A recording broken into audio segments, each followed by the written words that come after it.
ના, તમે અને ગોરા બંને કેમ હસી રહ્યા છો? આ માણસ તો બહુ ક્રૂર છે અને એ તો તમારો કટ્ટર વિરોધી પણ છે, અને એ તો આખા ગામને તમારી ભક્તિથી દૂર કરી રહ્યો છે. તો તમને ચિંતા નથી થતી?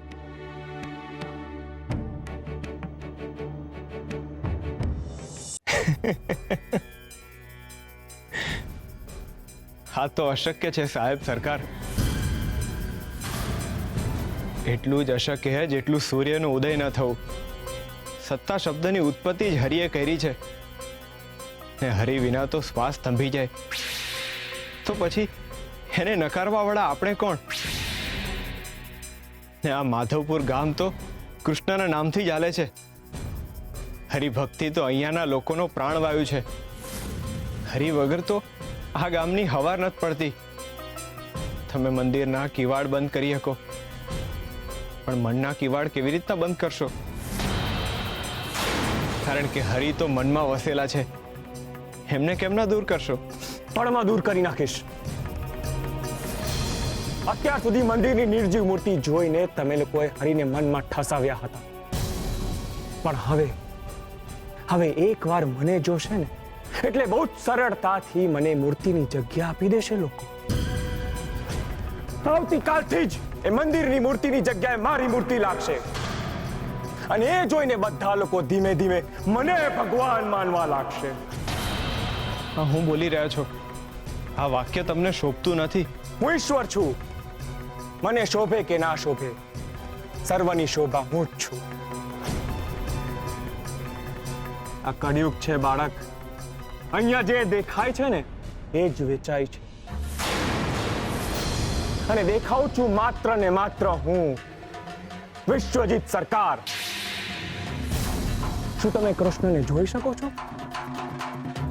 ના, પણ તમે મને જોઈ શકો છો.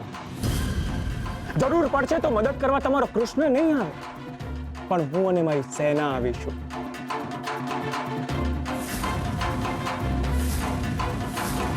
તમારો કૃષ્ણ તો દેખાય છે જ ક્યાં? એ તો અદ્રશ્ય છે, અને શું કામ આવશે તમારી સામે? કૃષ્ણને જોવા માટે ભક્તિની દ્રષ્ટિ જોઈએ. તમે સમજો, હરિ તો શ્વાસ છે.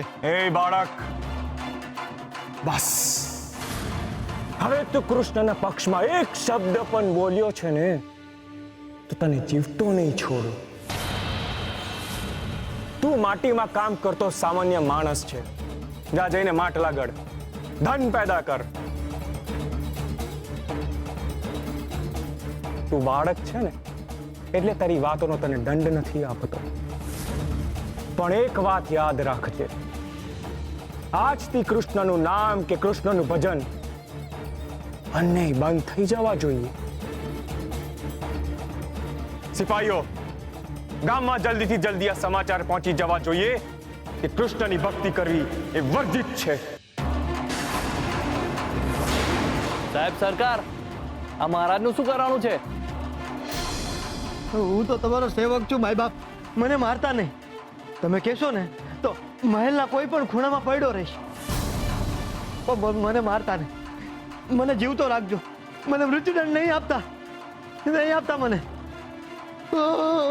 એમ ના સમજતો કે તારા કારનામાં વિશ્વજીત સરકારને ખબર નથી. મને બધી જ ખબર છે તારી અને તારા રાજ્યની. હું વિશ્વજીત છું, વિશ્વ વિજેતા વિશ્વજીત. હું વિશ્વની બધી જ માહિતી રાખું છું. તે સત્તાની લાલચમાં આવીને તારા સાગા બાપનું ગળું કાપી નાખ્યું હતું.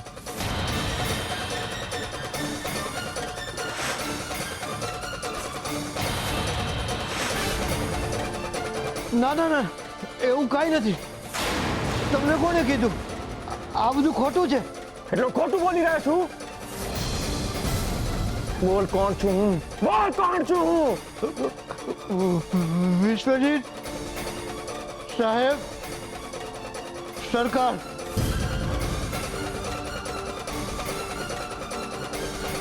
નહીં નહીં નહીં નહીં નહીં નહીં, માફ કરો મને.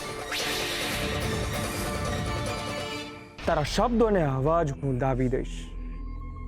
મારી સામે જે પણ આવે છે ને એનું સર્વનાશ થાય છે અને તારી જીભ હવે મારા જીતની વચ્ચે નહીં આવે.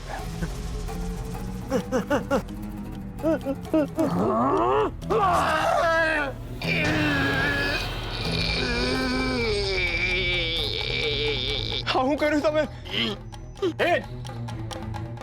એ જેની સાથે થવું જોઈતું હતું. આ સ્વાર્થી રાજાની સત્તાનો દુરુપયોગ કર્યો છે, એની સત્તાનું અપમાન કર્યું છે. સત્તાનું અપમાન કર્યા સિવાય એને બીજું કંઈ જ નથી કર્યું. એની સાથે તો આવું જ થવું જોઈએ. તરફડવા દો એને. સિપાહીઓ, ફેંકી દો એને કારાવાસમાં. અને હાથ અને એના પગની પણ જીભ જેવી જ હાલત થવી જોઈએ. કાપી નાખો એના બાકીના બધા અંગ. એટલી પીડા આપો કે એનું મોત પણ એને નજીક આવતા ડરે. એનું જીવન એનું મૃત્યુ સમ થઈ જાય. જાઓ.